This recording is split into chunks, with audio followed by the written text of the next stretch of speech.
Once dubbed the most controversial game in the industry, Night Trap has become a cult classic in the modern days. And not as horrifying as people thought it was. But back in the day, it caused enough trouble to summon a congressional hearing that would change the gaming industry. The incident that catapulted Night Trap from a simple, frustrating game to a cult classic. Before we begin, greetings and salutations, my dear viewer. I am Captain Leona, your gracious host, and I want to thank you for choosing my video. I won't take too much to begin, but before we do, I will caution you that we might discuss the game's story and imply its ending. It won't be much, but it's just a precaution in case you ever feel like playing this game yourself. With that out of the way, sit down and let me tell you the story. The gaming landscape in 2023 is vastly different from how it was when I was growing up. Back then, controversial games were coming off of the sewer like cockroaches, and they were meaningful and transgressive enough to make up an interesting conversation amongst parents, representatives of the state, and consumers. It pushed the boundaries and challenged the idea that games were only for children, shooting to even satisfy adult customers, or making games that would be exclusively for adult customers. While the panic for video games was annoying, the gaming industry has braved the storm and succeeded since then. Nowadays, the controversial games are very specific and, depending on who you ask, not all that controversial. No new laws have been invented, the discussion of video games and violence has balanced itself somewhat, and it seems that nowadays, everybody plays video games. Even parents. Even the very parents that said, video games are gonna make you violent. The games of the past opened the gates for creative freedom and led us to the relatively calm landscape that we have today. One of those games that opened up the floodgates was Night Trap.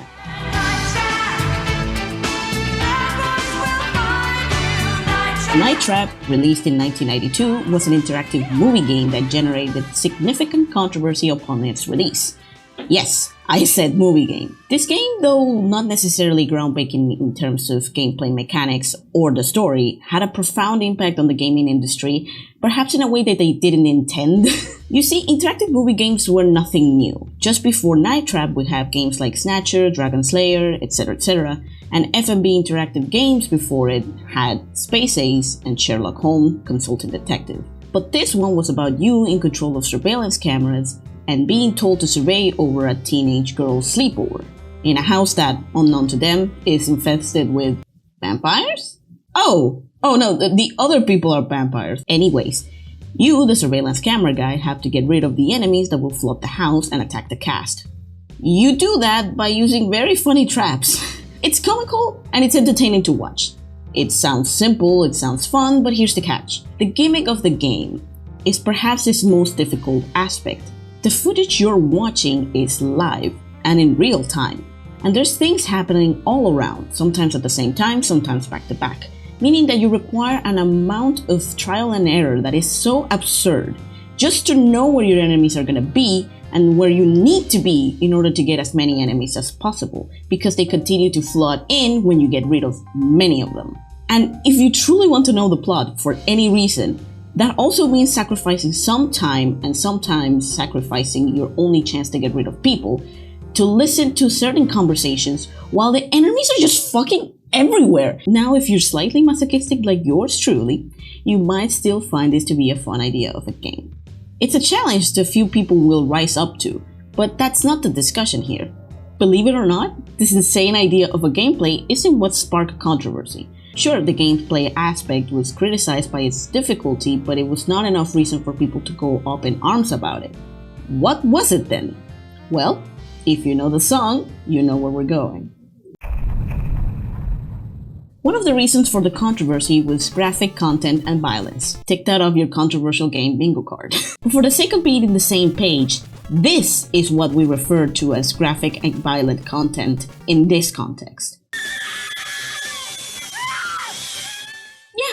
Yeah, believe it or not, this caused controversy back in the day. This content was deemed inappropriate to teenage and child audiences, as there were concerns that it would impact them negatively. This is normal for controversial discourse regarding video games. This is nothing new.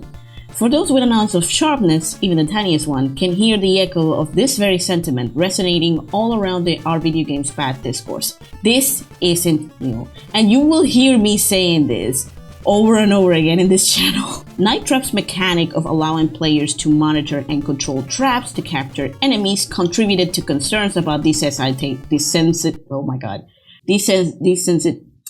we're becoming numb to violence.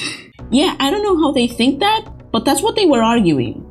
And they were arguing that very strongly. Critics argued that this type of interactive violence blurred the lines between fantasy and reality, potentially influencing players in a negative way. However, with the 2020 vision that we have now, we know that, if anything, Night Trap's gameplay becomes more frustrating than enjoyable, and that the only negative impact it has on you is that you don't leave out fulfilled. You come out of this game very stressed and very defeated. You know, you can't beat this game in one swift sitting. It was designed not to. It was designed for replayability that would grow fastidious. Basically, just like the controversial games before it, Night Trap suffered its violent content that will perturb the children's charade. And to our standards today, sure, this is almost goofy, but I suppose a lot of imagination back in the day led to so much panic. And to these people, it was cutting-edge technology, you know? This was brand new things that they were looking at. They had no idea how realistic things would be in 2020 and onward. However, you may be thinking, well, there was Mortal Kombat at the time. And you'd be right about this, actually. Mortal Kombat also had the same amount of criticism for far more gorier content and even bloodier content. So, Night Trap, by comparison, even back then, is insanely tame. But you know what Night Trap had that apparently Mortal Kombat did not? Being one of the leading causes in this being so controversial? Sensuality. That's what Night Trap had over Mortal Kombat. Basically, the other point of controversy is sensual teens and objectification. No, I don't mean sensual teens, but I don't want to say the other word because YouTube is going to strike me down. The word is the one with an X, okay? Good. Back on topic. Night Trap was also accused of showing themes too mature for minors. The game contained scenes where characters, primarily women, were portrayed in quote-unquote revealing outfits and suggestive situations. This led to accusations of objectification of women in a medium primarily targeted towards young male audiences. Also not new. And it's almost par for the course for horror movies in general as well, showing a pretty lady and putting them in compromising positions before plunging her into eternal paradise in hell. Wait, I think I said that wrong. This is a conversation even to this day, but while today this discussion has a lot more merit and is a lot more nuanced, back then there was hardly much going on for this. So I got curious enough to check what the public meant by objectifying women back in 1992 and 1983 and how this exactly played out for this amount of outrage to happen. Of course the complaint was stupid. What did you think it was? These revealing outfits are apparently the cause of grief.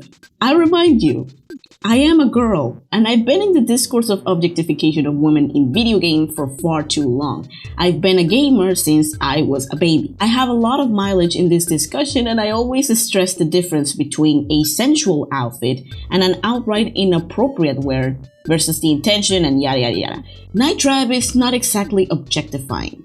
No, I wouldn't even dare to say that it's not objectifying at all. The fact that people saw objectification on this is far more telling on them than it is telling on the cameraman, the director, and the writers of the game. Frankly, it's entirely on the players and the consumers in this one, in my humble opinion. You people look at a nightgown and think it's sexy? I just think it's cozy. Do you guys look at a big ass dress and think it's too much? No, that's a you problem. That is not a problem of anything else. Are these girls wearing normal 80s clothing inappropriate to you? That's a you problem. But you know, different times and all that. Funnily enough, when reviewing the movie cut made for the 25th anniversary, I scrolled down to the comments to see this. And it says, and I quote, "So did they put a casting call for a young woman with the flattest chest possible? Seriously, not one chick with a bust above B cup in this game." And these girls are supposed to be teenagers, by the way. So them harping up on this fact is a bit weird. Just because they're wearing a little bit of skin does not mean it's titillating. The fact that it titillated them is the alarming part. The third controversy is like, comment, and subscribe. Seriously, that's all worth noting about this game that was controversial at all. But if you only heard the news about it back then, the parents talking about it, and the subsequent congressional hearings on the subject, you'd think this game broke into the senator's house and ate their brownies and pissed on their moms. This game, much like any other media and things subjected to public scrutiny, got heavily misrepresented. It's not uncommon, and I'm sure you will see this happen again later on the channel. News articles, magazines, and parents all sensationalized this story and the situation to a height where misrepresenting the game became super common. Literally, you could say anything about this game. You could say that Night Trap had a scene where cannibals come in and eat the girls by their feet while the girls are wearing revealing clothing, and that you're made to tap a button to make it happen, and people will believe you. Much like we saw in the early 2000s with the media and the paparazzi's misrepresentation of Britney Spears, we see that any subject that's been put in the spot will get all kinds of crazy rumors.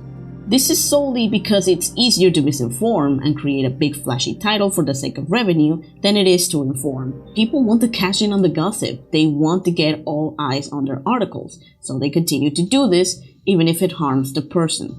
Whether the subject under the scrutiny is in the right or in the wrong, it all ends up being irrelevant when crazy claims come down the pike. And they make the case worse. Outlandish and rather untrue claims waft in the air when discussing the game. And the parents that didn't bother to cycle through the game believed it hook, line, and sinker. This sparked demands and outrage for something to be done.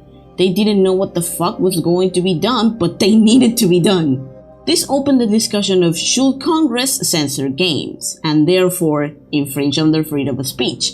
A bleak proposal for the future of gaming, and so the battle began. On December 7, 1993, all the way through March 5 in 1994, members of the combined United States Senate Committee on Governmental Affairs and the Judiciary held congressional hearings with several spokespersons for companies in the video game industry, including Nintendo and Sega. It's a fucking mouthful, dude. The hearing was regarding violence in video games and the perceived impacts of it on children. Mind you, Night Trap was not the only one to land in the Congress's radar. Both Mortal Kombat and Doom were also part of the conversation. Literally, Doom was released merely 3 days after the first hearing. I'm sure the committee was really happy about this development. Anyways, the purpose of this hearing is already obvious, but let me make it very clear and very short. The purpose of this hearing was to argue the potential relationship between video games and real-life violence. It aimed to gather testimony of various stakeholders, including video game industry representatives, medical experts, law enforcement officials, and critics to determine whether governmental intervention and regulation were warranted and necessary.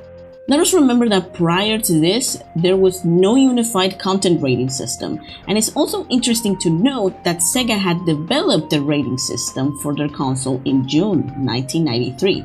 The BRC, I don't know what that stands for. By the time of the hearing, it had just recently debuted, just before the release of Mortal Kombat on the Sega Genesis. They believe this will help mitigate the public outrage. Nintendo, on the other hand, had not a rating system but total control of the manufacturing process of their cartridges, which is where the Nintendo seal of approval comes from. I'm pretty sure you guys know about this one. It basically vouched that this game is not only of good quality, but deemed family-friendly. As you remember, Nintendo would only release family-friendly games back then. It's not like these people were just throwing games out there without any care or thought put into it. But there was a need for a unified system that would be easy to understand for everyone. A neutral place to classify all games from all companies because, naturally, Sega's rating system wouldn't be used on Nintendo because they were competitors, and the reverse is true. Listen, while I understand that the outrage and the drama is unwarranted, I also understand the parental concern there was for there to be a system in place to help them navigate the scary world of video games. Remember, this was all news to them. This was a whole new thing. It wasn't like movies which they grew up with. This was something brand new. Mind you, I'm only saying that there is perhaps use for some regulation, but not censorship. But you know how Congress is. Congress, as always, misrepresented and catastrophized everything. And of course, I Don't doubt that there were some parents that wanted to censor all of it, but I do recognize that there was a need for some sort of regulation. Literally and without exaggeration, they jumped to the biggest conclusion and called the people involved in Night Trap disgusting people. And on top of that, they were clamoring for extreme measures which they would be in total control of. Instead of enriching a child's mind, these games teach a child to enjoy inflicting torture. A graphic depiction of the violence against women with strong overtones of sexual violence. Night Trap, which adds a new dimension of violence specifically targeted against women, is especially repugnant. The contempt in which they treated video games was outstanding. The hurdles that they jumped to reach the conclusion that it should be entirely forbidden and taken off the market was just absurd. And it's a rather slippery slope, if you know what I mean. If they censor one thing, right, and they put total control over it, there is a chance that they will start to implement the same thing on many other forms of art, which is not what we want. If this entire hearing was called solely on the basis of, hey, let's make some proper regulations to ensure both quality and safety, as well as to aid the parents in deciding which games they should buy their children, I would absolutely agree. But I would also say that the parents should definitely be more careful and keep a good eye out there. It's a 50-50 effort situation. But no! This was more of this is an attempt to pervert our children, let's erase all of it. The conclusion of erasing all of it is not the solution, and that was the biggest concern regarding the hearing. Above all of those in the Congressional Hearing wafted a looming sensation of extreme censorship. Now that we think about it, if the senators got their way, that would severely squander many transgressive ideas for video games that were brewing just under the table. This one specifically makes me laugh though, because this exemplifies what I've been saying to a T. It's an effort to trap and kill women. Shame on people that produce that trash. It's child abuse in my judgment. They are throwing around these terms like child abuse, objectification, and all kinds of stuff. And the way they paint it, parents know no better. It's fear-mongering. The game has absolutely nothing to do with killing these girls. It has everything to do with protecting them from the villain. And if you lose, you don't do it. You fail. You need to have a failure condition for it to be a game. It's simple logic. Using cartoonish traps to save the girls, but like you know what I mean, this is not as bad. This part is just insane though. I'm sorry for the length, but bear with it for a second because it really needs to be talked about. Dr. Provenzo, you indicated that in your book, and I know you have in your book, state that video games are not only violent and sexist, but they're also racist. Can you just briefly give us a few examples of what you mean? Sure. In interviews with children, what I found was that they talked about the ninjas as being bad.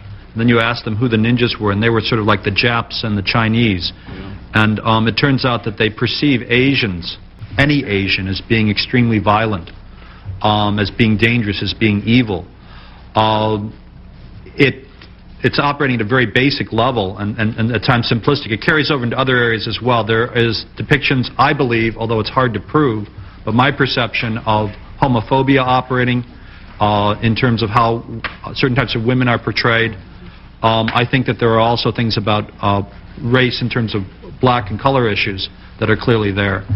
They're subtle and they're hard to get at sometimes, but I think they present a rather disturbing world. I think what kills me about everything he said is that he's blaming all of these issues almost entirely on video games. When these issues were already pre-existing issues in our society, and they've been here even before the congressmen were born. I wouldn't even dare to say that the congressmen kind of contribute to these problems persisting in the first place. When it makes them look good, they'll care to say something about it.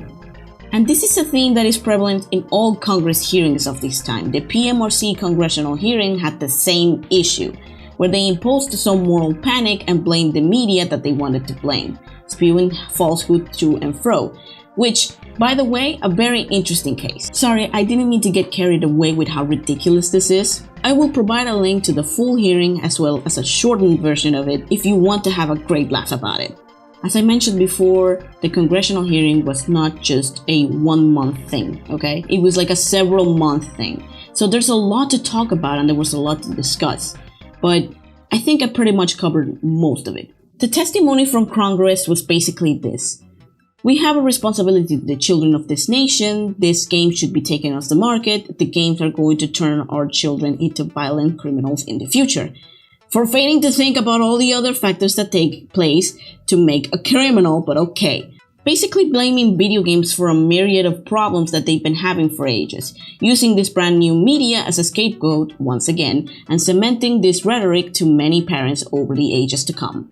They also brought in people to agree with their sentiment, people who frankly offer nothing more but the same. Basically, these people were yes men. I have saved you the entire argument that they made. You're welcome. The testimony from video games representative was basically, hey, video games are art. Art is allowed to express different facets of life. Fuck you. Maybe not with those words. Secondly, we have our own rating system, but I don't want to use the rating system of the competitor, so make a neutral party rating system. Thirdly, parents should also put in the work to monitor what they buy their children, and it's also their responsibility to make sure their children are safe. Also, they argued that there's no conclusive evidence establishing a connection between video game violence and real-world aggression, something that is standing true today. However, there was something interesting to note from the testimony as well. I'll present it here. Let me just get to ask you whether, on behalf of your association, you would commit here as part of the implementation of a rating system to do everything within your power to prominently display the ratings in advertising your members may procure and promotional materials that you put out. Absolutely. Senator Lieberman, you've made some very, very cogent points here. And what I want to emphasize today is the sincerity of the industry. They have heard what you and Senator Cole have had to say, and they are sincerely interested in the well-being of children. And any system, rating system that does get adopted will be consistent and will be understandable and will be labeled in a similar manner and will be enforceable. That's a commitment that we can make to you.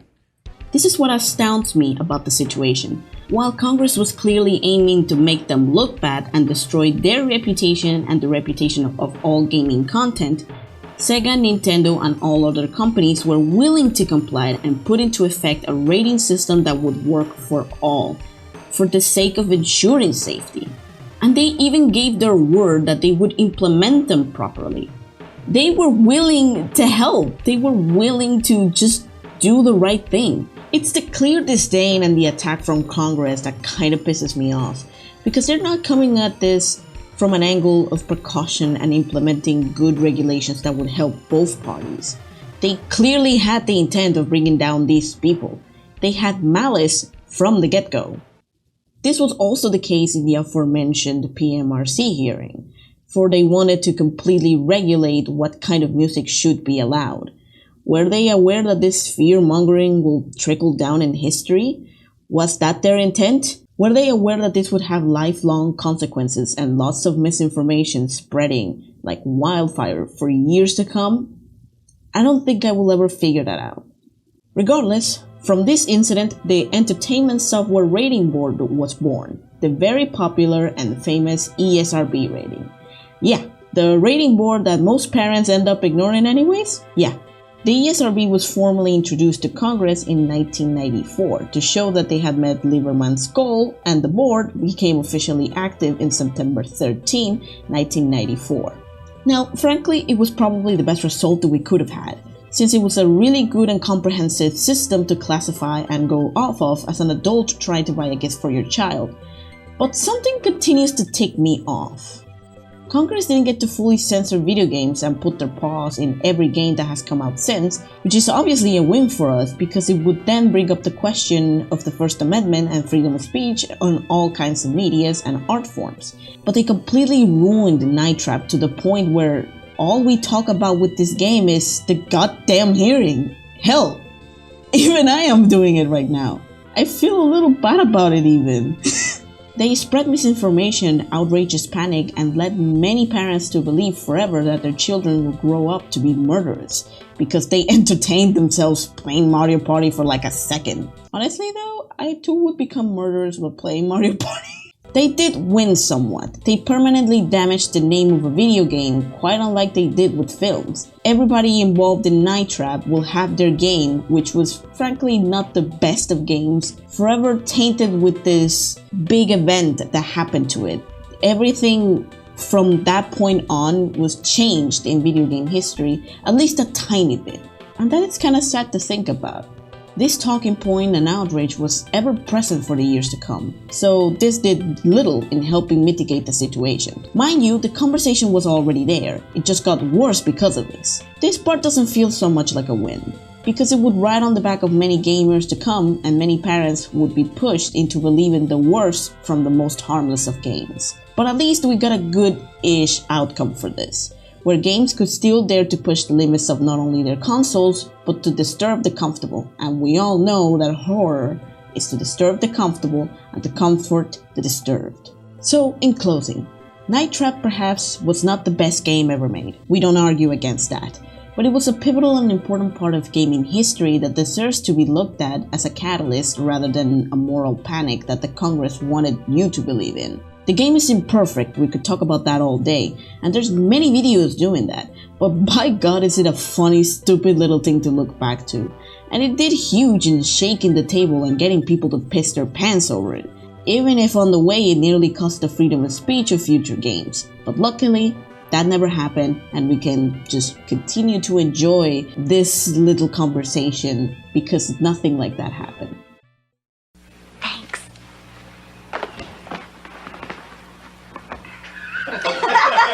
So technically speaking, the video is over, but I wanted to take this quick little moment to pay my respects to Dana Plato. If you don't know, Dana Plato was mostly known for her work in Different Strokes in the 80s, but you have actually seen her throughout the entirety of Night Trap. She plays one of the main characters who consistently talks to you through the camera. Unfortunately, nowadays she's only known by her tragic life and her struggles with addiction and sobriety. And even more unfortunately, she's known by her tragic demise in May 8th, 1999. But I would like to actually just pay her a homage because she is part of one of the most iconic games in gaming history, and even more, she is part of a game that was part of everybody's childhood. By talking about the circus surrounding Night Trap, we've forgotten that there's real people, real artists behind this game that dedicated a lot to this.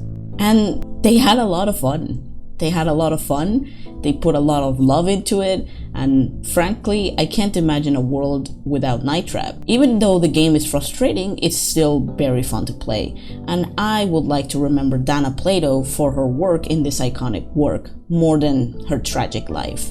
So here's to you, Dana Plato. Thank you very much for the art you left behind in this world, and I hope that wherever you are, you and your son have found peace.